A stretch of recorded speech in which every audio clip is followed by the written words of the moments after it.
Februāris lauvai. Veselība. Februārī enerģijas būs mainīgas, tāpēc rūpējieties par līdzsvaru, kas ir darbs un atpūta. Izvairieties no pārslodzes un pievērsiet uzmanību sirds un asinsvadu veselībai.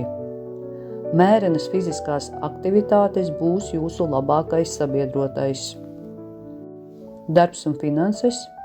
Darba jomā būs iespēja izcelties un gūt atzinību, taču neļaujiet lepnībai traucēt sadarbībai ar citiem. Finansiālā situācija uzlabosies, īpaši, ja būsiet stratēģisks un nepārsteidzīgs ar lieliem ieguldījumiem. Mīlestības joma. Attiecībās iespējams intensīvas emocijas. Ja esat attiecībās, komunikācija būs ļoti svarīga, lai novērstu pārpratumus. Ja esat viens, iespējama kaislīga iepazīšanās, kas liks sirdī pukstēt straujāk. Dvēseles ceļš. Šis ir labs laiks, lai izvērtētu savu dzīves virzienu. Vai jūsu mērķi joprojām ir aktuāli? Pārdomas palīdzēs atrast jaunu iedvesmu. Padoms.